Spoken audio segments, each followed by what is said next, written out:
Insulin की secretion अगर ज़्यादा होगी तो आपका फ़ैट जो है ना लॉस वो रुक जाएगा। ये आप इम्पॉर्टेंट बात याद रखिएगा कि इंसुलिन इतना ही इंपॉर्टेंट है कि आपने उसके लेवल को इतना कंट्रोल रखना है अपनी इंटरमीडिएट फास्टिंग में कि आपका फ़ैट ज़्यादा लॉस की तरफ जाए। अस्सलाम वालेकुम, मेरा नाम है डॉक्टर अली हशाम। इस वीडियो में मैं आपको ऐसे 5 तरीके बताऊंगा जिस पे आप अमल करके इंटरमीडिएट फास्टिंग के दौरान ज़्यादा जल्दी और बेहतर रिज़ल्ट्स ला सकते हैं। पहली चीज़ है पोटाशियम। पोटाशियम एक बहुत ही अहम और ज़रूरी मिनरल है। ये इंसुलिन के मसले को ठीक करता है, वज़न कम करने में भी बहुत ज़्यादा इसका अच्छा किरदार है। और दिल की जो है बीमारियों और याददाश्त की कमज़ोरी और जिस्म में बहुत सारे मसाइल की जड़ जो इंसुलिन का बढ़ना है, जिसे इंसुलिन रेजिस्टेंस कहते हैं। हमें फ़ास्टिंग इसलिए जो है जो हम फ़ास्टिंग इसलिए करते हैं कि हम इन सब मसाइल से बच सकें। इंसुलिन अगर ज़्यादा इंक्रीज़ होगी तो ऑफ़ कोर्स हमारा ये इंटरमीडिएट फ़ास्टिंग करने का कोई फ़ायदा ही नहीं है। इस प्रोसेस को तेज़ कर सकते हैं, लेकिन तब तक नहीं हो सकता जब तक आपके जिस्म में पोटाशियम पूरा ना हो। हमें रोज़ाना 4700 mg पोटाशियम की ज़रूरत होती है।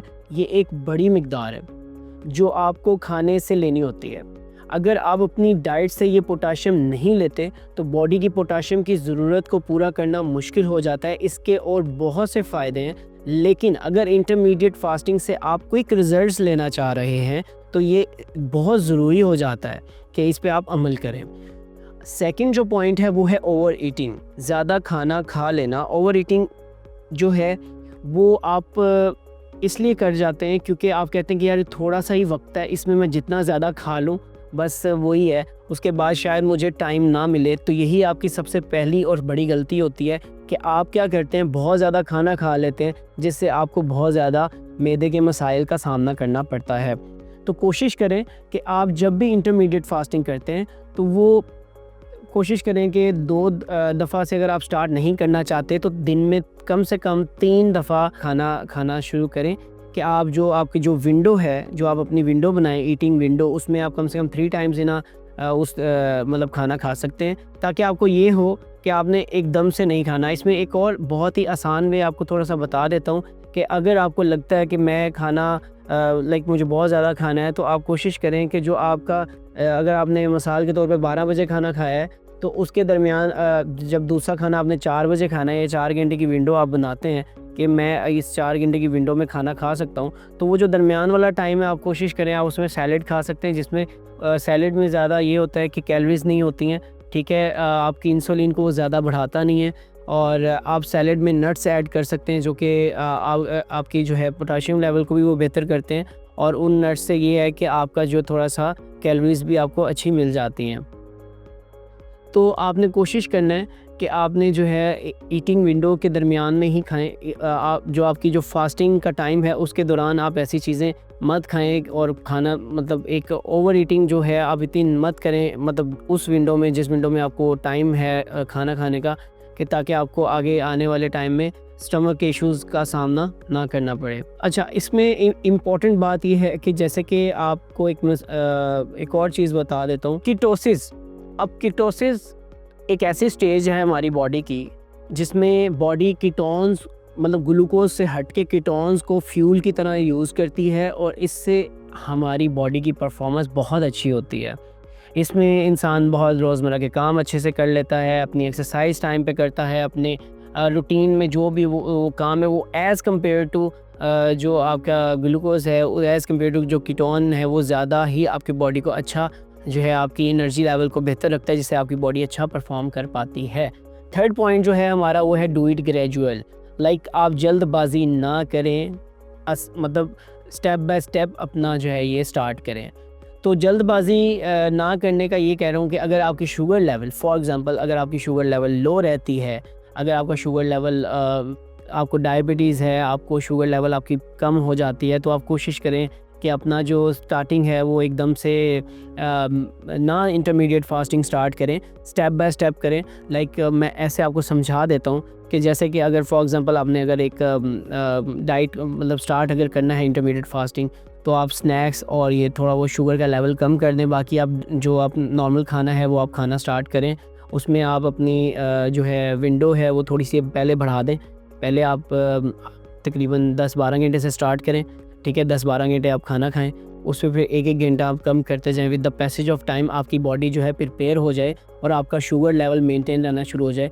अपनी बॉडी को आपने फ़ोर्स नहीं करना, ये मेरी बात याद रखनी है, अपनी बॉडी को फ़ोर्स नहीं करना कि नहीं हम एक्स्ट्रा ही जो है अपने ऊपर जो बर्डन डाल लें तो आपका जो है ज़्यादा आपको शुगर लो और आप हाइपोग्लाइसेमिक स्टेट में जाएँ और जिससे और ज़्यादा अदर मेडिकल इश्यूज़ क्रिएट हों। तो हमने उस स्टेज से अब उसको कोशिश करना है कि वहाँ तक ना ही जो है नौबत आए आपकी, वहाँ तक ना पहुँचें आप, और उससे पहले ही आपकी जो है आप स्टेप बाय स्टेप चलें ताकि आपका जल्दी आपका फ़ैट जो है वो रिड्यूस हो और आपको फ़ायदा हो इंटरमीडिएट फास्टिंग का।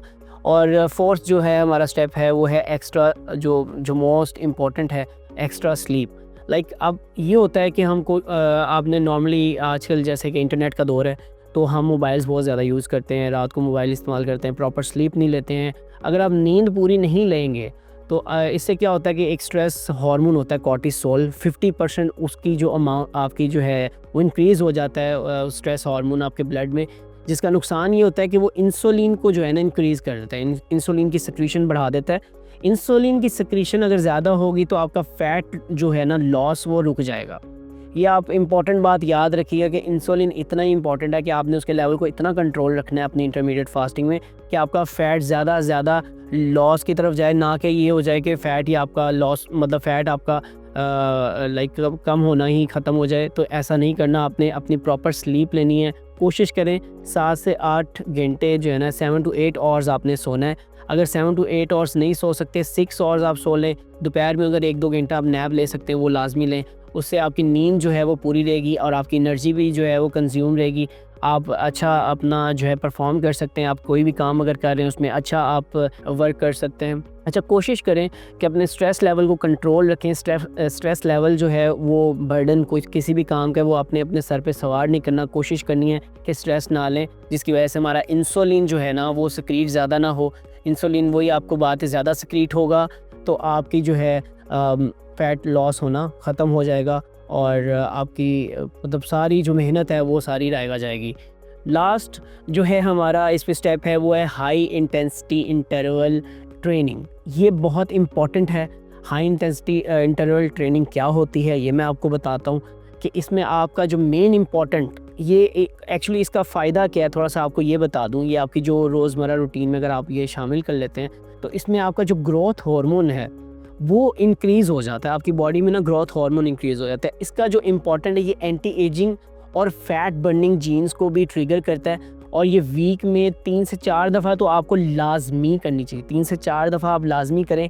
इसका इतना बेनिफिट है कि आपके फ़ैट जो बर्न होने में आप नॉर्मल इंटरमीडिएट फास्टिंग कर रहे हैं उसमें आपका बहुत जल्द आपको नताइज मिल सकते हैं। बहुत जल्द आपकी जो है आपका अगर जो फ़ैट है वो बहुत जल्द आपका बर्न हो सकता है। तो आपको बहुत जल्दी आपको within a week, within 2-3 weeks आपको पता चल जाएगा कि आपने कितना ज़्यादा वेट लॉस कर दिया है। इस पे अमल करेंगे जब आप खुद ही पता चल जाएगा कि ये कितना ही इम्पॉर्टेंट है। इसमें एक चीज़ का ख़ास ख्याल रखना है, मैं वही बात कर रहा था कि आपने कोशिश करना है अगर तो आपको डायबिटीज़ है तो आपने अब जैसे मैंने विंडो बताया था कि 16 आवर्स की विंडो आपने फास्टिंग रखनी है, 8 आवर्स की विंडो आपने उसमें आप खाना खा सकते हैं। जो 8 आवर्स की विंडो है जिसमें आप खाना खा सकते हैं, आप अगर आपका शुगर लेवल लो होता है या आपको डायबिटीज़ का इशू है तो कोशिश करें कि आप जो आपकी विंडो है जिसमें आप खाना खा सकते हैं उस विंडो में रह के ही एक्सरसाइज करें। अगर फॉर एग्जांपल ये फास्टिंग में एक्सरसाइज करते हैं और आपको शुगर लेवल भी लो होने के चांसेस हैं तो आपका हाइपोग्लाइसेमिक स्टेट में जा सकते हैं और वो एक बैड कंडीशन है, वो नहीं होना चाहिए आपके साथ। तो कोशिश करें कि आप इस कंडीशन से बच सकें और आप अगर तो आपको डायबिटीज़ का इशू है तो आप कोशिश करें कि ये उस टाइम में ना करें जिस टाइम में आप फास्टिंग का आपका टाइम गुजर रहा है।